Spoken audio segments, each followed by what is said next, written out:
السلام علیکم ورحمۃ اللہ وبرکاتہ۔ درس حدیث رسول صلی اللہ علیہ وسلم کی بیعت، بخاری شریف کی حدیث ہے، جلد 1 کتاب الایمان۔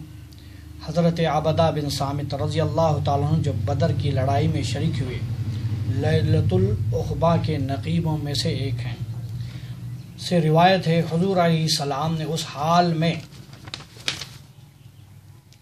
جبکہ آپ کے گرد صحابہ کی ایک جماعت تھی، یہ فرمایا کہ تم لوگ مجھ سے بیعت کرو ان باتوں پر کہ اللہ تعالیٰ کے ساتھ کسی کو شریک نہ ٹھہراؤں گے، چوری نہیں کریں گے، زنا نہیں کریں گے، اپنے اولاد کو قتل نہیں کریں گے، اپنے ہاتھ پاؤں کے درمیان گڑھ کر کسی پر بہتان نہ باندھیں گے، کسی شرعی حکم میں نافرمانی نہ کریں گے۔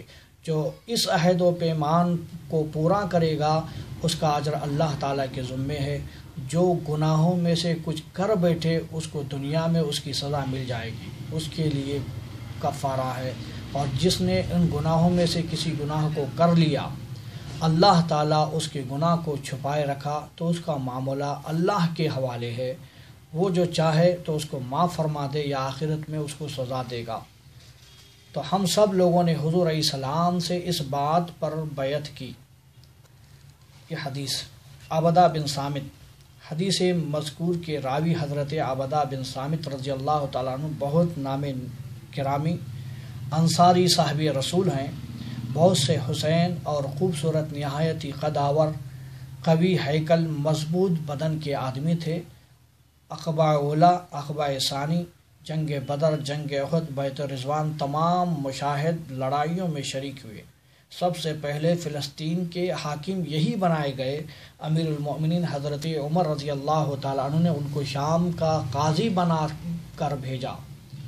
یہ شہر حمص میں مقیم ہو گئے تھے، پھر فلسطین آئے اور 34 ہجری میں بمقام ربلہ 72 برس کی عمر پا کر وصال فرمایا۔ آپ نے 181 حدیثیں روایت فرمائی ہے۔ عبدہ نام کے 12 صحابی ہیں، مگر عبدہ بن صامت آپ کے سوا کسی صحابی کا نام نہیں ہے۔ بخاری شریف میں آپ کی روایت کی ہوئی حدیثوں کی تعداد کل 9 ہے۔ مدینہ منورہ سے 80 میل دور ایک گاؤں کا نام ہے۔ زمانہ جاہلیت میں یہاں ایک سالانہ میلہ لگتا تھا۔ ایک کنواں تھا جس کو بدر کے نام نے ایک شخص نے بنوایا تھا، چنانچہ اس شخص کے نام پر ان گاؤں کا نام بدر رکھا گیا۔ یہی وہ تاریخی مقام ہے جہاں 17 رمضان المبارک 2 ہجری میں کفر و اسلام کا پہلا معرکہ یعنی جنگ ہوا۔ جنگ بدر کے نام سے مشہور ہے۔ اس جنگ میں شریک ہونے والے صحابہ کا درجہ بہت ہی بلند و بالا ہے۔ اسی اعزاز کو ظاہر کرنے کے لیے راوی نے حضرت عبدہ بن صامت کے تعارف میں کہا یہ جنگ بدر میں شریک تھے۔ تو میرے پیارے آقا علیہ الصلوۃ والسلام کے پیارے دیوانوں، لیلۃ العقبہ اس لفظ کا ترجمہ ہے گھاٹی کی رات، مگر تاریخ اسلام میں یہ ایک تاریخی جگہ، تاریخی رات کا نام ہے۔ حضور علیہ السلام کا یہ طریقہ تھا کہ ہر سال حج کے موقع پر آپ قبائل عرب کے سامنے دعوت اسلام پیش فرمایا کرتے تھے۔ پہلے سال مینا کی گھاٹی میں جہاں مسجد عقبہ بنی ہوئی ہے، مدینے کے 6 شخص نے رات کی تاریکیوں میں چھپ کر اسلام قبول کیا، اور ان خوش نصیبوں کے نام تو حدیثوں میں موجود ہیں۔ یہ صاحبان مینا کی گھاٹی میں اسلام قبول کرنے کے بعد اپنے گھروں کو روانہ ہو گئے اور وہاں اسلام کی تبلیغ کرنے لگے۔ دوسرے سال حج کے موسم میں 12 آدمی مدینہ منورہ سے آئے۔ ان لوگوں نے بھی مینا کی اسی گھاٹی میں رات کے وقت حضور علیہ السلام کے دستے حق پرست پر بیعت کی اور اسلام پر قائم رہنے کا عہد و پیمان کیا۔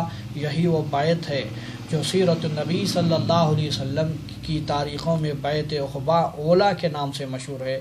ان 12 اشخاص نے بیعت کر لینے کے بعد یہ خواہش ظاہر کی کہ احکام اسلام کی تعلیم کے لیے کوئی معلم ان کے ساتھ مدینہ بھیج دیا جائے۔ حضور علیہ السلام نے حضرت مصعب بن عمیر رضی اللہ تعالیٰ عنہ کو ان کے ساتھ ہی مدینہ بھیج دیا۔ پیارے آقا علیہ السلام کے پیارے دیوانوں، پھر اس کے اگلے برس 70 یا 72 حضرات مدینہ سے حج کے لیے آئے۔